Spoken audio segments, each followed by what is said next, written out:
In this video, we're going to be doing some torque dynamics practice problems for Unit 2 torque. A uniform rod of length L and mass M is pivoted at one end and held horizontal. A mass M is attached at a distance x from a pivot. The system is in rotational equilibrium. What is x? So we want to find x, the distance from the pivot, and we know that it's going to be at one end. So the mass is a distance from x. How do we figure out the algebraic expression to figure out what our x distance is that our mass is going to be at? So if we have rotational equilibrium, that means that you have your summation of torque is equal to 0, which means that your torque is going to be created about your pivot, but your pivot is going to be balanced, which means that the counterclockwise torque is going to equal to the torque that is clockwise. So that means that your desire to turn one direction is balanced out by the other direction, making you not turn at all. So you're going to not be turning. That's what torque is. It's rotational. It's a measure of rotational equilibrium, not a translational equilibrium. So that means that your torque from M, your mass, is going to be equal to the torque from your rod. So that is the center of mass.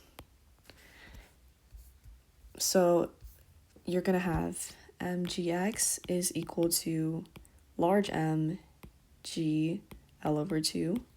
So you can cancel out the g's here. You're going to be left with mx is equal to m over L divided by 2, and x is equal to m over L times 2m. You divide both sides by m here. So that's going to be your algebraic expression. So this is going to be 2ml. This is equal to A. A beam of negligible mass is supported at 2 points. A 40 Newton force acts downward at one end, and 60 Newton force acts downward at another end.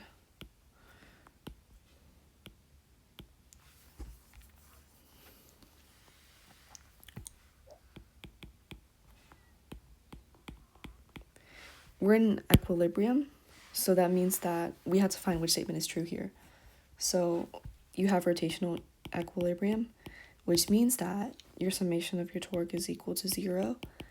That means that if you're in equilibrium, your net force is equal to 0, and your net torque is equal to 0. That's because we're not just in rotational equilibrium, we're in overall equilibrium as well. So you can also say that your summation of torque for your summation of torque, you would say your summation of torque counterclockwise is equal to your summation of your torque clockwise. So the only answer here that makes sense is going to be C, the sum of the counterclockwise force is equal to this. That is true. Because the other one of these are not necessarily true. B is false, and D is not required, and E is false. A disc of radius r is mounted on an axle. If force F is applied tangent what is the magnitude of the torque? So we know that your torque is equal to RF sine of an angle theta. So angle theta is between your R lever arm and your force. So if you have your force here, let's actually say that this is going to be an angle. So if you have your force relative to a tangent and your radius is going to be perpendicular to the tangent, so force is relative to tangent. So what we're going to have is that your angle is equal to 90 degrees minus theta. So torque is equal to RF sine of 90 degrees minus your theta. Torque is equal to RF cosine of theta, because this expression here is just a it's a angle displacement cosine. It repeats. You shift it by 90 degrees. So here our answer is going to be equal to cosine theta, so that is another way to represent that. A meter stick is pivoted about its center. So let's draw this to the center. A 2 kilogram mass is placed 20 centimeters to the left. This is a distance of 20 centimeters. 0.2 meters. Where does the 4 kilogram mass go to maintain your equilibrium? So where are we going to place this 4 kilogram mass? That's what we're trying to find out. Let's call this x2.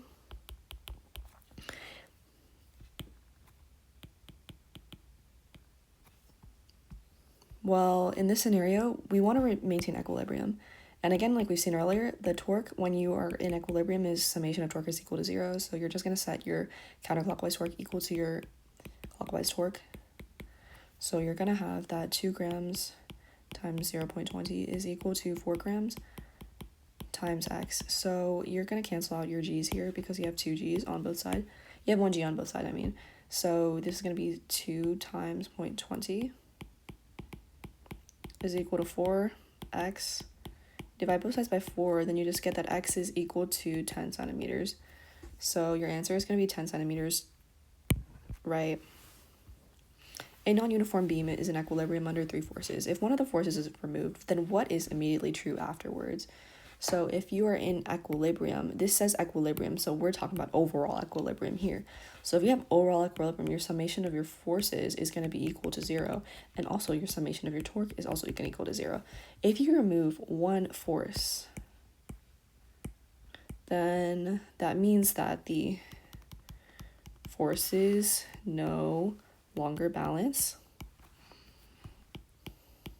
and also, so that means that your net force is not equal to 0 anymore, and then your torque's no longer balance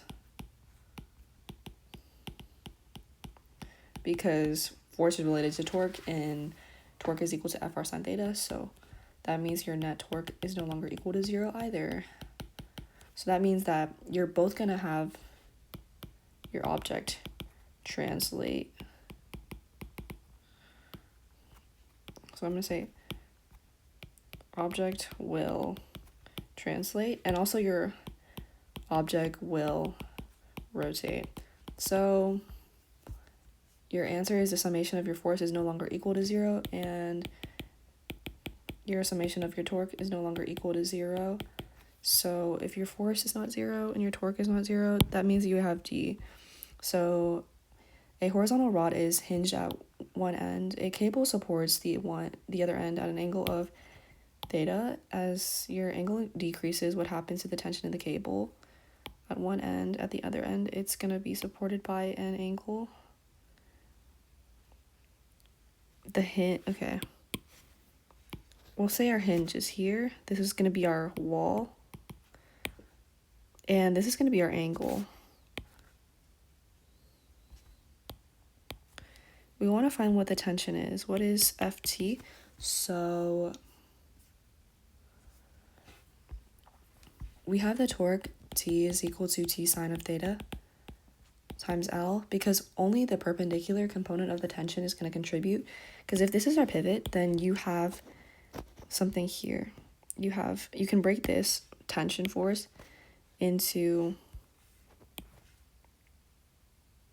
this force and also this force. So you have both Ft, we're going to say Ftx, or Fty, I mean, up here, your vertical component force. And then you also have Ftx. So your Fty is going to be perpendicular, 90 degrees. And we only want the perpendicular component.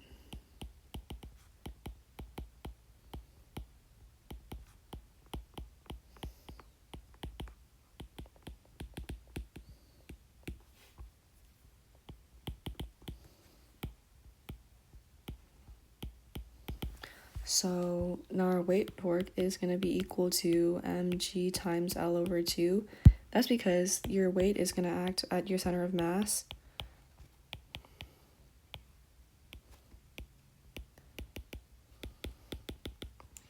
And L is defined as the length of the rod here. So if this entire length is L, that means that if you have this where the center of mass acts, that's going to be L over 2. Call that L over 2. So after this, you can set your EQM, which means that your torque T is going to be equal to your torque weight. So you can say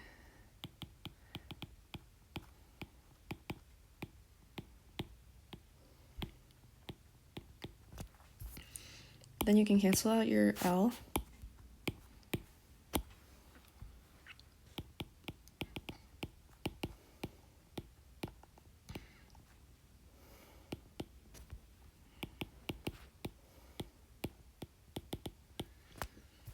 So then in this relationship, you can see that as your theta decreases, your sine theta is going to also decrease. So then if your denominator decreases, you're going to see that your T is going to increase. So we can see that T is proportional to 1 over sine theta if you don't look at the other variables. You just look at what your relationship between T and sine theta is. One is in the numerator, one is in the denominator, so that means that your T is going to increase. As a rectangular plate, a rectangular plate is in equilibrium under 3 forces. 2 forces are unknown. Which condition ensures that the third force is going to balance both the force and the torque? So if it's under equilibrium in 3 forces, that means that the forces must be concurrent. What that means is that your line of actions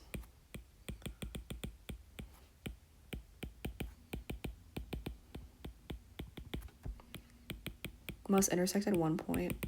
So if their line of actions intersect, that means that you have no net torque because your lever arm is going to equal to 0 about that point. And also your forces can sum to 0.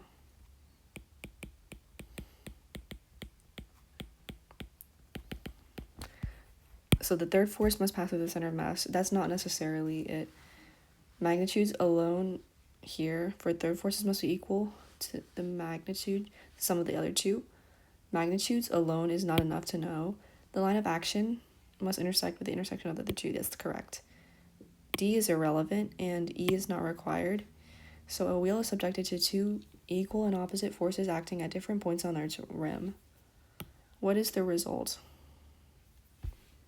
If it's at different points, 2 equal and opposite forces, summation of forces equal to 0, so that means you have no translation.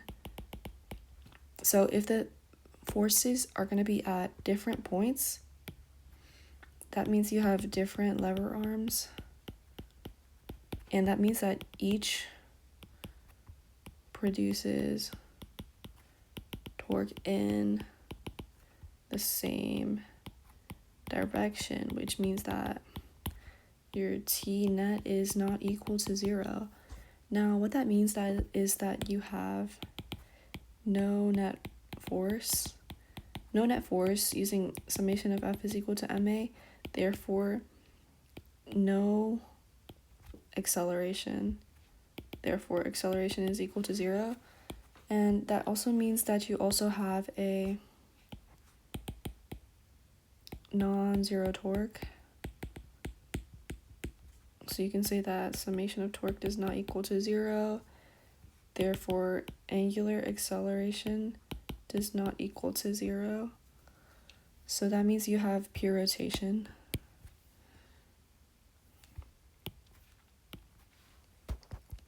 They're at different points on the rim.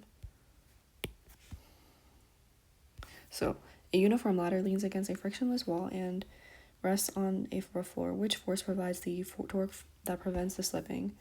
So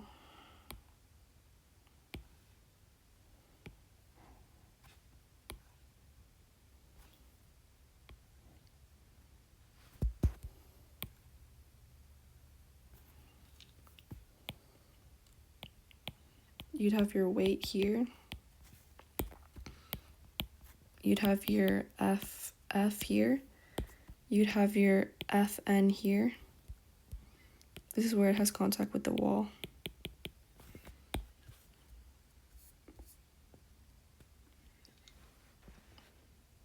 Your ground force is going to be, have a normal force here too. So you have an FN here. And your friction at your ground is horizontal. So the wall is going to be frictionless. So if this is going to be frictionless, therefore it's not going to provide a vertical force. So that means that only your friction on your ground is going to be the thing that's preventing base from sliding outward.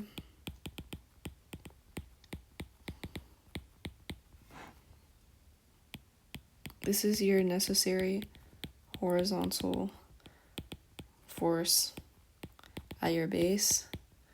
So what it does is it prevents the base from slipping.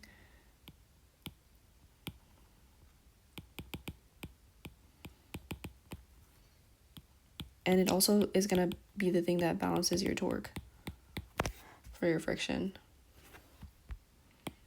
So we would say the friction from the ground. A force is applied to a rigid body at a point. Which change will not affect the torque about a pivot? Torque is equal to Fr sine theta. So it's dependent on the force magnitude, the distance r, and also your angle theta. So your torque is dependent on the perpendicular distance from the pivot to the line of action, not the exact point on it. So it depends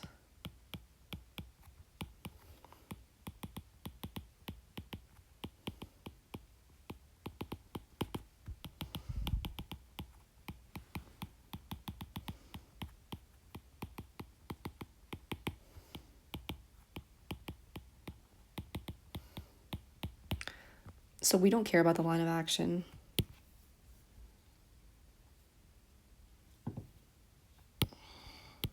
So that's going to be C. So if you change the magnitude of the force, that's going to change torque. If you change the angle, that's changing torque. If you increase the distance from the pivot, that's changing torque. That's R. Changing the direction perpendicular to the lever arm, yeah, that changes torque still. So